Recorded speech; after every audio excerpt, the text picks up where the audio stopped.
Good morning. I'm back. Well, you're back on my channel, so we're both back. It's been a little while. I had many unsuccessful attempts to get some photos going. Finally, I made it to a location that I've been to probably half a dozen times in between now and the last video you would have seen on my channel. And finally, I have very promising cloud cover for a sunrise shoot.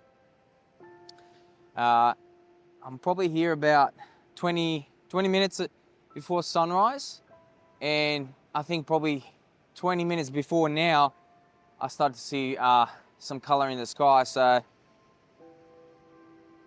make sure when you do come out for sunrise, you come out relatively early. Nevertheless, I am on the south coast of Australia, Tuross Head, just south of Maruya and north of Narooma. Now, what's really interesting about this unique place is that the viewpoint that I'm at, which is one tree point, looks over into the ocean, and they have one Norfolk pine standing on its own. The reason we see several of these Norfolk pines situated around the headland at Tuross Head is thanks to a Wagga Wagga real estate agent, Hector McWilliam. During a holiday stay, Hector saw Tuross Head as a great tourist resort, and although advised that the area would not be suitable for Norfolk pines, he went ahead and planted them anyway. Today, there is 200 of these pines across the headland, and of course one standing tall in front.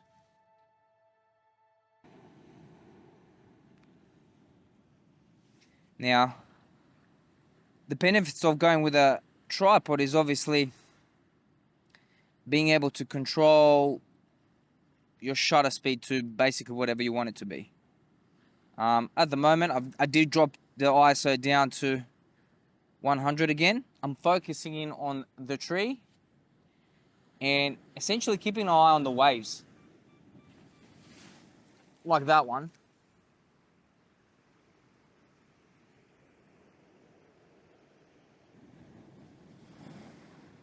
And that one. Oh, wow. I don't know if you just saw that, but the sky just lit up. This is what I've been waiting for a long, long time. Oh, yes. Yes, yes, yes. I can't tell you how long I've been waiting for this. You can probably check when was the last time I posted a video. I'll be right back. I'll be right back. Come to me, baby. Look at this. I have been waiting for this for a very long time. You can probably tell by my face, I'm absolutely excited, overwhelmed, making sure I don't ruin my camera, and so happy. I've had many failed attempts because in between that time and now, I've been out dozens of times, I'd say honestly, and I've never been lucky for anything like this. So I'm gonna shut up and just absolutely enjoy this. I'm having the benefit of a tripod as well as handheld at the moment. So this is not necessarily a trick or anything else like that. It's just more me being kind of cautious. I don't like salt water. I'm sure nobody does. So what I'm doing essentially is leaving the steady shot off and having the tripod placed firmly on the sand, allowing to get those lower shutter speeds whilst the tripod is obviously giving me that extra bit of support, if that makes sense. I've just shot a ton of photos and hopefully some of it is looking half decent. But the reason I do this method as well is because it gives me the flexibility of just quickly lifting it up and popping away. Now, granted, you can't always do this, but I find on beaches, you can. Minimizing salt exposure to your tripod. This is absolutely magnificent. So I'm still getting a bit of that light, whoop, and I'm getting a bit of those waves that I asked for. So you can see it's filling up and now it's slowly trickling away, and this is where you want that white stuff to kind of lead towards that pine tree directly over there. And that's looking quite nice, to be honest. Maybe just slot. There we go. So you can see, again, filling up. You've got the cascades and you've got the trail. Holding it down, half a second, F14. Honestly, I reckon this is going to be the slight fine tuning. Refocus. I might focus on the mid-ground because I got it on F14 and it's giving me, ooh, there's even a person at the top.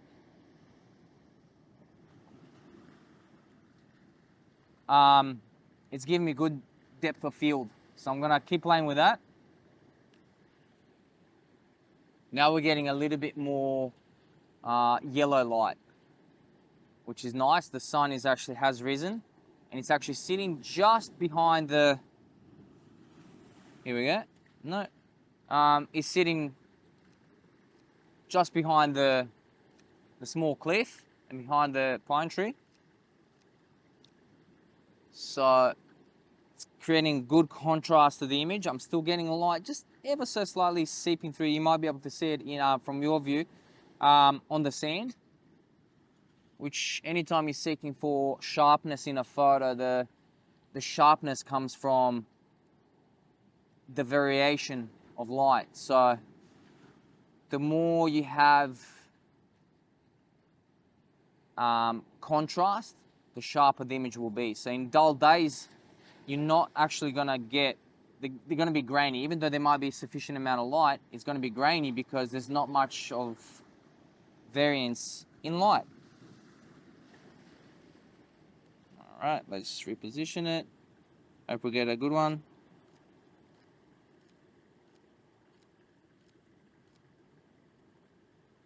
I think that's good. Yeah.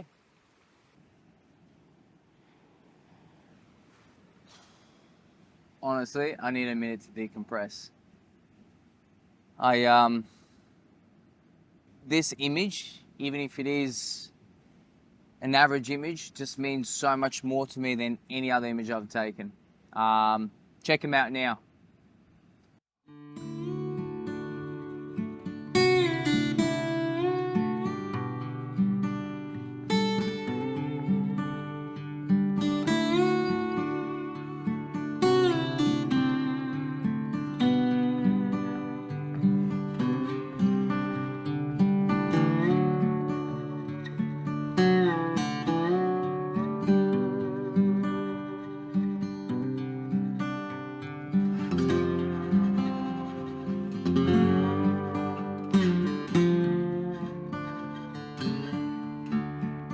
For over 6 months now, I've been struggling to get out in busy lifestyle, but just to get out and get those perfect conditions. Nothing seemed to have that alignment for me.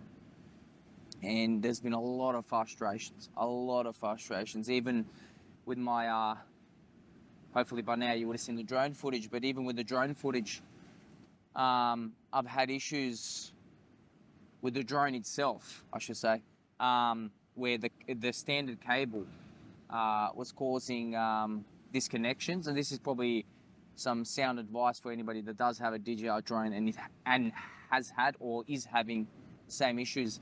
The standard cable that connects your remote to your phone is piss poor.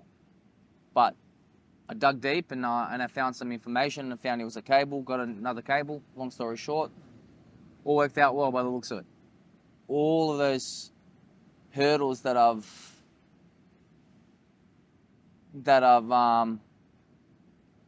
jumped over, the loops that I've jumped over, got me to this place. And without being too sentimental, yeah, just know that it means a lot to me. I do want to leave you with a happy note, and I did promise a fun fact, and it is, look, a fun fact. It's more of an appreciation rather than a depressing end note or fun fact.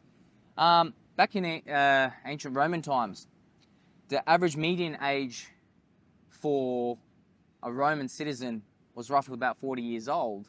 It wouldn't be fair to say that a lot of Romans died quite early or lived up to 40 and then died.